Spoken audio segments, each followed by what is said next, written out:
और हम बचपन में अखरोट की पत्तियों से दांत साफ करते थे, बिल्कुल होंठ भी लाल हो जाते थे। और गांव में आते ही सुष्मिता ने पहली बार देखा अखरोट का पेड़। हे भगवान, यहाँ आंगन में बहुत ज़्यादा खरपतवार उगा हुआ है। दीदी बोल रहे हैं मैं बहुत ज़्यादा कमज़ोर हो गई।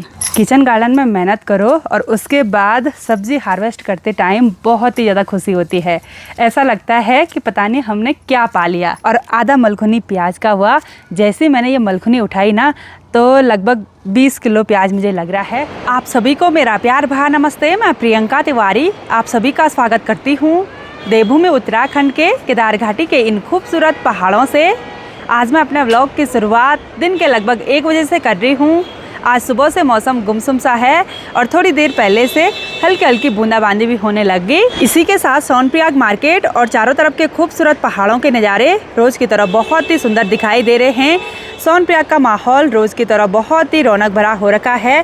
साथ ही सामने जो मंदाकिनी नदी है उसका जलस्तर भी थोड़ा बहुत बढ़ा हुआ है और साथ ही नदी का कलर भी बहुत ज़्यादा मटमैला हो रखा है, क्योंकि कल रात को झमाझम बारिश हुई।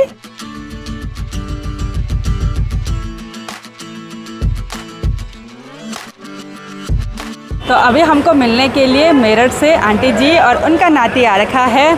कैसे हैं आप? बहुत बढ़िया। अच्छा, बहुत अच्छा लगा आपसे मिलकर। मुझे भी बहुत अच्छा लगा। और बहुत बहुत धन्यवाद वीडियो देखने के लिए। बहुत साल से इंतजार करी थी आपसे मिलने के लिए। अच्छा, कई साल से आ रही हूँ। अच्छा। और आंटी जी पैदल यात्रा भी करते हैं? पैदल यात्रा करती हूँ गंगोत्री से श्री केदारनाथ धाम तक। चलो चलो, बहुत बढ़िया, अच्छा लगा आपसे मिलकर।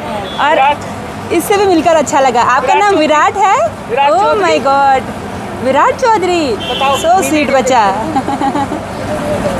सच में? अच्छा, दादी के साथ बैठ के देखते हैं वीडियो। ओ भाई,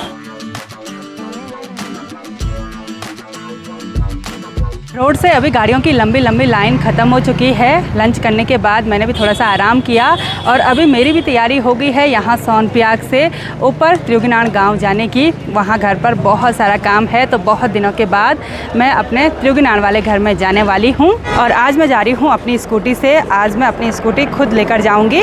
सामान वगैरह मैंने पैक कर लिया है। तो अब बढ़ते हैं सोनप्रयाग से त्रियुगनान के लिए सफ़र में आगे, जो कि यहाँ से लगभग 11-12 किलोमीटर है।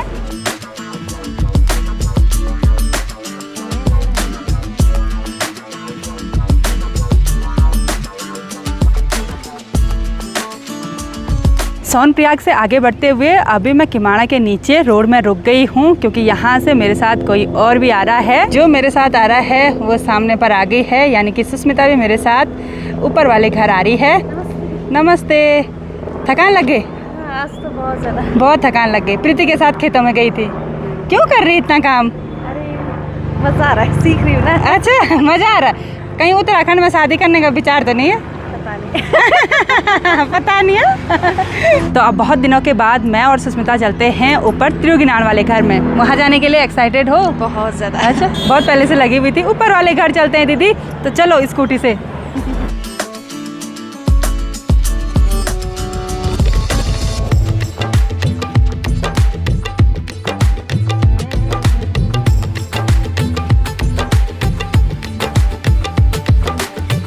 सफ़र में आगे बढ़ते हुए मैं और सुष्मिता पहुंच गए हैं अपने गांव त्रियुगी नारायण में। और जैसे हम जंगल वाले रास्ते से आ रहे थे ना, तो स्कूटी में ठंडा लग रहा था, है ना, हाथ उलझ गए। सुष्मिता बोल रही अरे मैंने तो जैकेट भी नहीं पहना, मुझे तो पता ही नहीं था कि इतना ठंडा भी होता है। तो यहाँ का मौसम ऐसी है, धूप की चमक भी तेज़ लगती है और ठंडा भी बहुत होता है। मैंने स्कूटी यहाँ पर पार्क कर ली और यहाँ नीचे इस खेत में आलू की खेती करी हुई है। साथ ही काफ़ी सारे डंडे भी खड़े कर रखे हैं, क्योंकि आलू की मेड़ में राजमा भी बोई हुई है, इसलिए ये राजमा की बेल को सहारा देने के लिए लगा रखे हैं।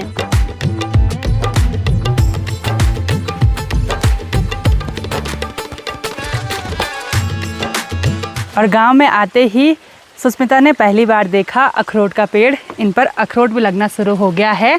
और ये हैं काठी अखरोट। काठी अखरोट बोलते हैं। अच्छा। जो दांत से नहीं टूटते, तोड़ना पड़ता है, पत्थर से फोड़ना पड़ता है। तो इस पर ना बहुत सारे अखरोट लगे हुए हैं। फर्स्ट टाइम देखा। बल खुशबू अच्छी आ रही है ना पत्तियों पे? पत्तों की खुशबू बहुत अच्छी है। और हम बचपन में अखरोट की पत्तियों से दांत साफ करते थे, बिल्कुल होंठ भी लाल हो जाते थे। हाँ। बिल्कुल इतने चमकते हैं दांत की इसके पत्ते? हाँ, ऐसे ऐसे करो ना, पूरा जैसे लिपस्टिक लग जाता है, लेकिन अगले दिन काले पड़ जाते हैं होंठ। नहीं करना। फिर नहीं करना।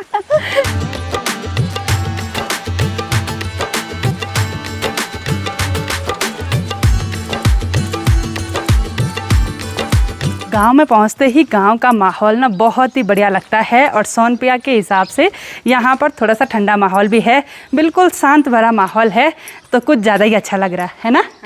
सब लोग लगे हुए हैं अपने खेती बाड़ी के काम में, छोटे बच्चे खेल रहे हैं इधर उधर और महिलाएं लगे हुए हैं खेतों में गुड़ाई करने पर। जेठ और आषाढ़ के महीने सिर्फ गुड़ाई करने का काम होता है।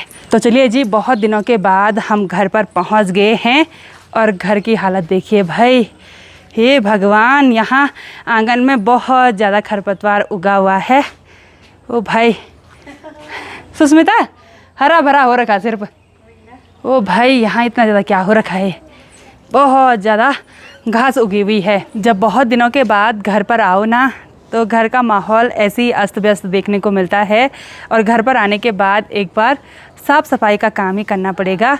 देखते हैं बाहर आंगन में तो कल के दिन पर करेंगे, एक बार किचन गार्डन का काम निपटाना है। उसी काम को निपटाने के लिए मैं सोनप्रयाग से यहाँ ऊपर वाले घर में आई हूँ। तो अब मैं और सुष्मिता यहाँ आंगन में बैठकर शाम की गर्मा गर्म ब्लैक टी और साथ में चने का आनंद लेते हैं। ये हेल्दी होता है। दीदी पूरे डाइट में है ना। हाँ, तो डाइट का खाना वही तो, जब तक आप भी हैं तब तक आप भी खाना, ठीक है। मैं भी पतली होके जाऊंगी। हाँ। हल्की हल्की बूंदाबांदी भी होने लग गई और अभी हमारे घर पर सासू जी और दीदी जी आ रखे हैं। इन्होंने भी चाय पी ली और काफ़ी देर पहले से हम गपशप लगा रहे हैं, है ना। बहुत दिनों के बाद आई दीदी आज। दीदी बोल रही है यहाँ घर में सफाई करने के लिए हो रखा है बोला। अच्छा, हाँ, मैं अभी बहुत दिनों के बाद आई। दीदी बोल रहे हैं मैं बहुत ज़्यादा कमज़ोर हो गई। आप भी तो कमजोरी हैं। मैं कमजोर है, सो जा। कमजोर आदमी फिट होता है ना, होता है ना। हाँ, ज़्यादा भागता है कमजोर आदमी, मुझे भी भागना है।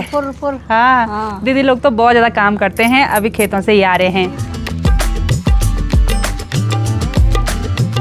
अभी घर से सभी लोग जा चुके हैं और जब मैं गांव में आती हूँ ना, तो आस पड़ोस की दीदी भूली लोग, सासू जी लोग बैठने के लिए आते हैं। वो बोलते हैं बहुत दिनों के बाद घर पर आई है, तो उनके साथ तो बैठना बनता ही है। खूब सारी गपशप की और अभी मेरी तैयारी हो गई है इस मलखुनी और इस बर्तन और इस कुदाल को लेकर पॉली हाउस के अंदर जाने की। और सुष्मिता ने अभी सर में परांदा बांध दिया है, बहुत सुंदर लग रही है। सच में? हाँ, ऐसे लग रही है जैसे गढ़ वाली होगी। मैं भी लेके जाऊंगी ऐसे एक दो। हाँ हाँ, ये अच्छे होते हैं। यहाँ पॉली हाउस के अंदर की क्यारियाँ रोज़ की तरह बहुत ही हरी भरी हो रखी हैं और अलग अलग क्यारियों में काफ़ी सारी सब्जियाँ भी हो रखी हैं। थोड़ी देर पहले मैं यहाँ पॉली हाउस के अंदर आई और मैंने एक पत्ता गोभी यहाँ से निकाली और एक पत्ता गोभी यहाँ पर से निकाली, क्योंकि घर पर जो सासू जी और दीदी लोग आए हुए थे तो उन्होंने बोला कि पॉली हाउस के अंदर कुछ सब्जी वगैरह लगी है कि नहीं लगी हुई है। और आपको पता ही है कि गांव में सभी लोग मिल बांट कर खाते हैं, जिसके पास जो चीज़ होती है वो एक दूसरे को बांटता रहता है।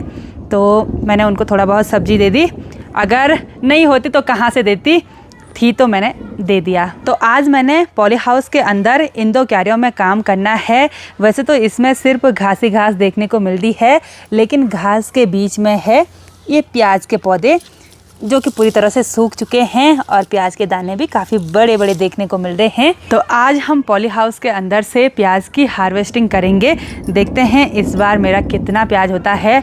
और बाहर ना ज़ोर ज़ोर से बादल गरज रहे हैं, हो सकता है थोड़ी देर में भयंकर बारिश आ जाए, पर चिंता की बात नहीं है क्योंकि हम पॉली हाउस के अंदर जो काम कर रहे हैं।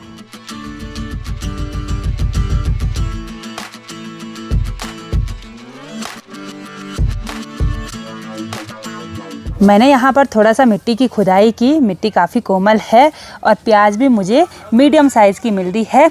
कोई कोई तो बिल्कुल छोटे दाने हैं, लेकिन अपना घर का जितना भी है ऑर्गेनिक उतना ही बढ़िया होता है ना। वही तो, आपकी बाड़ी में भी होता है। हाँ।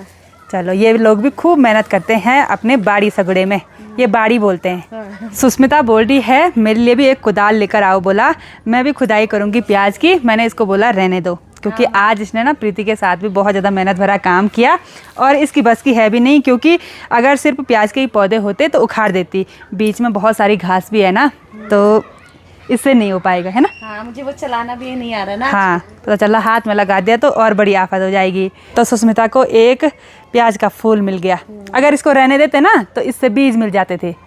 हाँ नहीं, वो उखड़ा हुआ था। हाँ, वो उखड़ा हुआ था। तो सुष्मिता को मैंने बोला कि तू ऐसे कर ले कि ये जो प्याज है ना, इससे मिट्टी अच्छी तरह से झाड़ कर फिर उस कंडी में रख देना, ठीक है। और मैं फटाफट से इस प्याज की खुदाई कर लेती हूँ।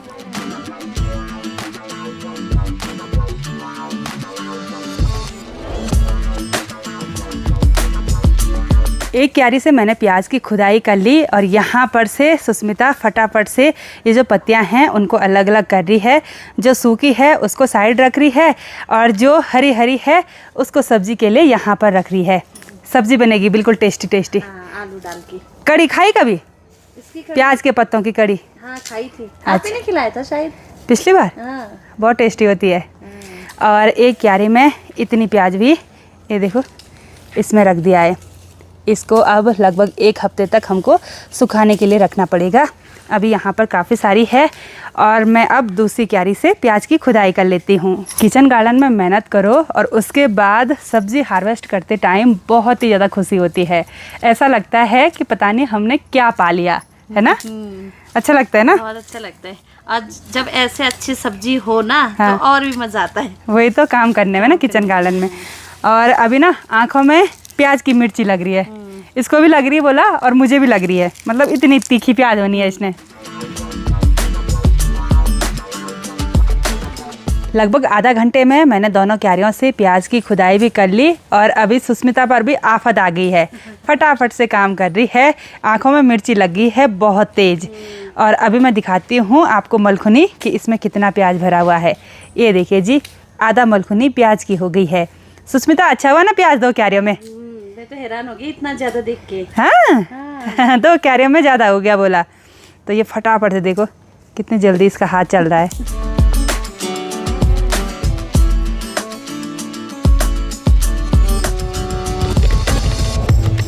तो पॉली हाउस के अंदर प्याज की हार्वेस्टिंग करने का काम कंप्लीट हो गया और आधा मलखुनी प्याज का हुआ। जैसे मैंने ये मलखुनी उठाई ना तो लगभग 20 किलो प्याज मुझे लग रहा है। अभी प्याज थोड़ा सा कच्चा है। सुखाने के बाद लगभग 15-16 किलो मान लीजिए इतना प्याज हुआ है। सुष्मिता बोल रही है 2 क्यारियों पर इतना प्याज बहुत बढ़िया हुआ, जबकि हमने हरे पत्ते भी बहुत ज़्यादा मात्रा में खाए। तो प्याज लगाने का ये फ़ायदा होता है, जब हरा हो तब भी आनंद लो और जब सूख गया तब भी आनंद लो प्याज का। और वैसे भी अपने घर का जितना भी हो काफ़ी अच्छा लगता है। बाहर भी अंधेरा होने लग गया और गांव का माहौल थोड़ी देर में बिल्कुल शांत सा हो जाएगा, क्योंकि गांव के लोग जल्दी जल्दी खाना बनाकर खाकर सो जाते हैं। आपके यहाँ तो अब तक सो चुके होंगे, है ना? अभी क्या टाइम हो रहा है? 7:30 हो गया होगा। नहीं, 8 बजने वाले 15 मिनट है। अच्छा, इस टाइम तो सब खा के सो चुके हैं। वहाँ पे तो कितने सबसे लेट जो होता है ना, हाँ लोग, मतलब सबसे लेट जो है 9 बजे। अच्छा चलो, तो अब मैं फिर से चलती हूँ पॉली हाउस के अंदर। यहाँ से सब्जी निकाल देंगे। आज रात के लिए क्या बनाना है वो मैंने डिसाइड पहले से कर दिया था। तो यहाँ अंदर ना धूल उड़ रखी है, क्योंकि ये मिट्टी ना बहुत सूखी सूखी हो रखी थी। आज हम रात को बनाएंगे कॉलीफ्लावर। यहाँ पर एक बहुत ही बढ़िया कॉलीफ्लावर हो रखी है, तो इसको निकाल देंगे।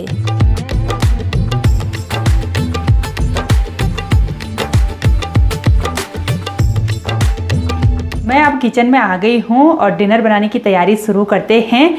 लेकिन उससे पहले एक बार गर्मा गर्म ब्लैक टी का आनंद लेते हैं, क्योंकि क्यारियों में काम करके थोड़ा बहुत थकान हो गई है और सुष्मिता को थोड़ा बहुत जुकाम हो गया आज, धूल की वजह से। धूल की वजह से। इसको आदत नहीं है ना उतनी, है ना। यहाँ पे धूल हो रखा है ना। हाँ। फिर वहाँ पे काम किया तो मिट्टी में सूखा मिट्टी था ना। सूखा मिट्टी था। रात के लगभग 10:30 बजे का टाइम हो गया और हमने डिनर बना के भी बिल्कुल रेडी कर लिया है और सुष्मिता तो खाने भी लग गई। कैसे हो रहा है? बहुत टेस्टी। अच्छा हो रहा है। इनके यहाँ ना ऐसे दाल सब्जी रोटी ऐसे नहीं बनते हैं, क्योंकि नॉर्थ ईस्ट में अलग टाइप का खाना खाते हैं, हमारे इधर साइड अलग टाइप का खाना खाते हैं, है ना। बहुत अंतर है ना। अब हमारे यहाँ पे जैसे कोदा नहीं मिलता है। हाँ। ना, आप लोग को देखिए रोटी खाते हो। वही तो हमने आज बहुत सारी गपशप की। कुछ बातें इसने शेयर की, कुछ मैंने इसके साथ शेयर की अपने कल्चर के बारे में। और आज हमने अपनी क्यारी से जो प्याज निकाला ना, उसको देखकर तो दिल खुश हो गया। सुष्मिता भी खुश हो गई, भाई 2 क्यारी में इतना ज़्यादा प्याज कैसे हो गया। सच में सच में।